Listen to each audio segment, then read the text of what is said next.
ও রমণীরা, ও নারীরা, যে সমস্ত নারী এই 4টা কাজ করবে, এই 4টা কাজের গ্যারান্টি দিবে, তাদেরকে জান্নাতের 8টা দরজার গ্যারান্টি দেয়া হবে। কি 4টা কাজ? 1 নাম্বার, আল মারআতু ইযা সাল্লাত খামসাহা, যে নারী 5 ওয়াক্ত নামাজ পড়ে। কি করে? জেলা স্টেডিয়ামে অবস্থানরত আমার নারীরা, বোনেরা, বিশ্বনবী আপনাদেরকে 4টা কাজের কথা বলেছেন, খুব বেশি না। 4টা করলে 8 জান্নাতের দরজা সব খোলা। কোনটা দিয়ে যাবেন? যেটা দিয়ে মনে চায়। 1 নাম্বার 5 ওয়াক্ত নামাজ। আমার বোনেরা জোহরের নামাজ পড়তে পড়তে এটা আসরে নিয়ে যায়, আসর পড়তে পড়তে এটা মাগরিবে নিয়ে যায়। এরকম আসরা নাই? লালমনিরহাটে হয়তো নাই।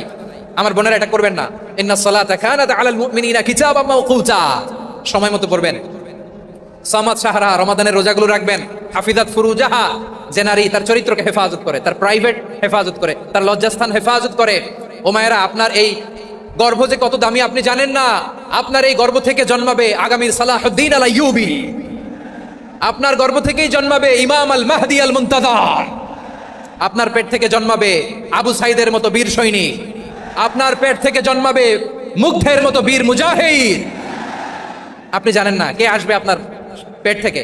সময়টাকে কাজে লাগান, ইসলামকে বুঝেন, মানেন, আমাদের ইসলামিক লেকচারগুলো শোনেন। আমরা যে বার্তাগুলো, ইনস্ট্রাকশনগুলো, দিক নির্দেশনাগুলো আপনাদের খেদমতে রাখি, এগুলো মেনে চলুন। আপনিই পারেন আপনার ঘরটাকে জান্নাতের টুকরা বানাতে। একটা family, it's a very big institution and you are the MD, the managing director of this institution. চিল্লায় বলেন ঠিক কিনা? চাইলেই পারেন ঘরটারে জান্নাতের টুকরা বানাতে। 5 ওয়াক্ত সালাত, রমাদানের রোজা, নিজের চরিত্রের হেফাজত, ও আতাআত বালাহা, স্বামীর আনুগত্য। এটাতে অনেকে ভুল করে থাকে। হায় রে আমার বোনেরা, স্বামীর আনুগত্যকে এটা নিজের অপমান মনে করবেন না। আপনার স্বামী আপনার সবচেয়ে বড় গার্ডিয়ান, তিনি আপনার সবচেয়ে ভালো চায়। নারী কখনো গার্ডিয়ানশিপের বাইরে থাকতে পারে না। হয় আপনি বাবার গার্ডিয়ানশিপের ভেতরে, বাপ না থাকলে ভাই আপনার গার্ডিয়ান, ভাই না থাকলে চাচা গার্ডিয়ান, বিয়ের পরে আপনার স্বামী আপনার গার্ডিয়ান। শরিয়া সম্মত স্বামীর আদেশগুলো আপনি মেনে চলবেন, কিন্তু শরিয়া বিরুদ্ধ কোনো আদেশ মানতে আপনি বাধ্য নয়। আওয়াজ করে বলুন সবাই ঠিক কিনা? এই 4টা কাজ যদি কোনো নারী করে, বিশ্বনবী বলেন জান্নাতের 8টা দরজা খোলা। তোমার যেটা দিয়ে মনে চায় সেটা দিয়ে জান্নাতে তুমি এন্ট্রি নিতে পারবা। যিনি ঘরের ভেতরে বিশ্বনবীকে সান্ত্বনা দিতেন, ভালোবাসা দিতেন।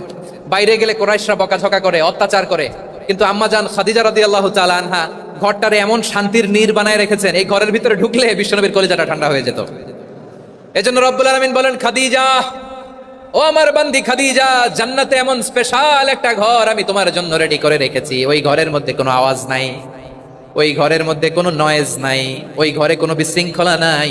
কারণ মক্কার জমিনে আমার নবী কুরাইশদের বিশৃঙ্খলা, নয়েজ আর ঝামেলাগুলোকে উপেক্ষা করে যখন তোমার ঘরের ভিতরে ঢুকতো, ঘরটারে তুমি শান্তির নীড়, ঠান্ডা, নীরব, নিস্তব্ধ, নিঝুম আর শান্তির নীড় বানিয়ে রেখেছো।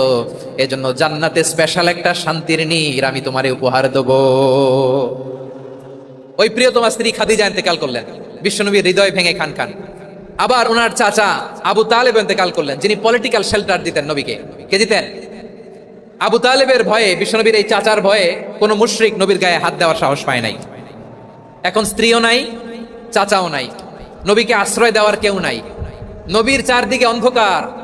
নবী এখন কই যাবেন? আমার পেয়ারা নবী নতুন স্টেশন খুঁজতেছেন, নতুন দাওয়াতি প্ল্যাটফর্ম খুঁজতেছেন। তিনি যায়েদ বিন হারেসা রাদিয়াল্লাহু তাআলা আনহুকে নিয়ে মক্কার পাশের একটা নেইবরিং সিটি তায়েফে চলে গেলেন। কোথায় চলে গেলেন? লালমনিরহাটের ভাইয়ের আওয়াজ করে বলেন, কোথায় গেলেন? তায়েফে চলে গেলেন দিনের দাওয়াত দেওয়ার জন্য। কি দেওয়ার জন্য? নাকি জমি কিনতে গেছিলেন? জমি কিনতে, দুনিয়ার যশ খ্যাতির জন্য, নিজের কোনো লাভের জন্য? তায়েফবাসীদেরকে জাহান্নামের আগুন থেকে বাঁচানোর জন্য। আওয়াজ করে বলতে হবে ঠিক কিনা? বিশ্বনবী বিশাল মরুপথ, পাহাড়ি পথ পাড়ি দিয়ে তায়েফের মরুজমিনে গেলেন কোরআনের দাওয়াত নিয়ে, ইমানের দাওয়াত নিয়ে। কিন্তু তায়েফের লোকেরা বিশ্বনবীর দাওয়াতকে শুধু প্রত্যাখ্যান করেই থামে নাই, তারা বিশ্বনবীর সাথে অত্যন্ত খারাপ আচরণ করেছে। বিশ্বনবীকে শারীরিকভাবে হেনস্থা করেছে, আমার নবীকে শারীরিকভাবে অত্যাচার করেছে, আমার পেয়ারা নবীর গায়ে পাথর মেরেছে, বিশ্বনবীর গা বেয়ে ঝরঝর করে রক্ত ঝরেছে, নবী জামিনের মধ্যে লুটিয়ে পড়েছেন, আবার মেরেছে, আবার নবী হাঁটতে শুরু করলেন, পেছন থেকে আবার মেরেছে, আবার নবী রক্তাক্ত হয়ে জামিনের মধ্যে লুটিয়ে পড়লেন, আবার মেরেছে। বিশ্বনবীর মতো এত সুশ্রী মানব, বিশ্বনবীর মতো এত শুভ্র মানব, বিশ্বনবীর মতো এমন চমৎকার দেহাবয়ব দিয়ে রব্বুল আলামিন কাউকে বানান নাই। এরকম চমৎকার মানুষটাকে তারা তায়েফের ওই জমিনে রক্তাক্ত করেছে। বিশ্বনবী দুনিয়ার কোনো স্বার্থের জন্য সেখানে যান নাই, নিজের কোনো লাভের জন্য, প্রাপ্তির জন্য যান নাই, তায়েফবাসীদের জাহান্নামের আগুন থেকে বাঁচাতে গিয়েছেন। ঠিক কিনা বলেন? প্রিয় ভাইরা, তায়েফের ছেলেরা নবীকে রক্তাক্ত করলো। আমার নবী কই যাবে? কই যাবে? মক্কায় জায়গা নাই, তায়েফে জায়গা নাই। তায়েফ থেকে ভারাক্রান্ত মন নিয়ে আমার নবী মক্কায় ফিরে আসলেন। বিশ্বনবী মক্কায় ঢুকতে পারেন না। মক্কার মরুভূমির দিকে তাকিয়ে, উপত্যকার দিকে তাকিয়ে বিশ্বনবী ধা ধা করে কাঁদেন, ঝরঝর করে। নবীর চেহারা মোবারক থেকে চোখের পানিগুলো বেয়ে বেয়ে পড়ে। আমার জন্মস্থান, আমার শৈশব, কৈশোর, যৌবন কেটেছে এই মক্কায়, আমার এলাকায় আমি ঢুকতে পারি না। বিশ্বনবী মক্কার অনতি দূরে দাঁড়িয়ে জায়েদকে পাঠালেন, জায়েদ যাও দেখো কেউ আমাকে সাপোর্ট করার মতো আছে কিনা, যাও অমুকের কাছে যাও। জায়েদ গেলেন, তারাও প্রত্যাখ্যান করে ফিরিয়ে দেয়। বিশ্বনবী বললেন যাও অমুক লোকের কাছে যাও, তিনিও প্রত্যাখ্যান করে ফিরিয়ে দিলেন। কেউ বিশ্বনবীকে আশ্রয় দিতে রাজি হয় না। নিজ জন্মভূমিতে বিতাড়িত বিশ্বনবী, সর্বশেষ বিশ্বনবী বললেন যাও মুতঈম ইবনে আদির ঘরে যাও। মুতঈম ইবনে আদি মুশরিক, তার কাছে যাও। গেলেন, মুতঈম ইবনে আদি রাজি হয়ে গেল। সুবহানাল্লাহ বলেন। দেখেন, অনেক বিপদের সময়ও আমি নিজে সাক্ষী, সামাজিকভাবে, রাজনৈতিকভাবে কত ঝঞ্ঝা, কত ষড়যন্ত্র, কত কনস্পাইরেসি পাড়ি দিয়ে আমাদেরকে সামনে এগিয়ে যেতে হয়। এই শত্রুদের ভেতরেও একজনকে দাঁড় করিয়ে দেয় যে আল্লাহর কোরআনের জন্য রেডি হয়ে যায়। পড়েন সুবহানাল্লাহ। মুতঈম ইবনে আদি, আল্লাহ তার মনকে নরম করে দিলেন। মুতঈম বলে, মুহাম্মদ আমি তোমাকে আশ্রয় দিব। তার দুই ছেলেকে পাঠালেন, যাও খোলা তলোয়ার নিয়ে, স্কট দিয়ে, গার্ড অফ অনার দিয়ে মোহাম্মদকে মক্কায় ঢুকাও, আর বলো আমি আমান দেব। আমান কি দিব? আমান মানে সিকিউরিটি, নিরাপত্তা। সিকিউরিটি ছাড়া, আমান দেওয়া ছাড়া কেউ থাকতে পারতো না মক্কায়। দুই ছেলে বিষ্ণু ইসা ইসলামকে নিয়ে আসলো। নবী কাবার চারদিকে তাওয়াফ করলেন, নামাজ পড়লেন। আবু জাহেল, উতবা, শাইবা, ওয়ালিদ ইবনে মুগীরা সবাই দেখে, কেউ কিছু করতে পারে না। কারণ মুতঈম ইবনে আদি ঘোষণা দিয়েছেন আমি মুহাম্মদকে আমান দিয়েছি, মুহাম্মদের গায়ে যেন কেউ স্পর্শ না করে। আওয়াজ করে পড়েন সুবহানাল্লাহ। নবীর এই বিপদকালে মুহূর্তে মুতঈমের হৃদয়টারে নরম করে দিল কে?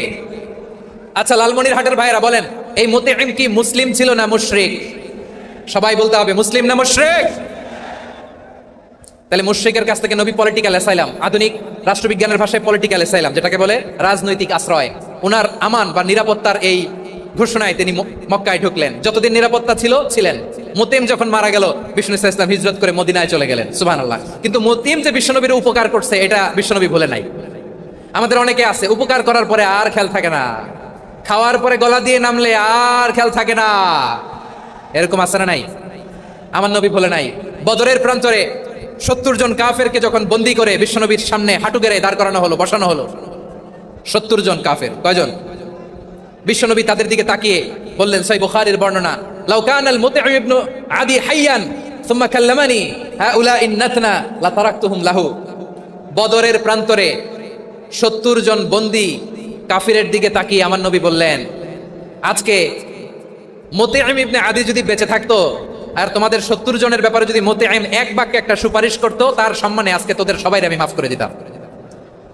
সুবহানাল্লাহ নাই? ওই যে চিল্লাচিল্লি যে কথা বোঝে নাই, কোন জিনিস মিস করছে ওরা নিজেরাও বোঝে নাই। বিশ্বনবী মুতঈমের এই সাহায্যের কথা বলে নাই। 70 জন মুশরিক হাঁটু গেড়ে বসা, নবী চাইলে এখনই এক্সিকিউশন অর্ডার দিতে পারে। তিনি বললেন, আজকে যদি মুতঈম বেঁচে থাকতো আর মুতঈম যদি তোদের জন্য সুপারিশ করতো, এই আবর্জনাগুলোর ব্যাপারে সুপারিশ করতো, আমি মুহূর্তেই তোদেরকে এমনি মাফ করে দিতাম। এবার বলেন, ইসলাম কি ন্যারো মাইন্ডেড না ব্রড মাইন্ডেড?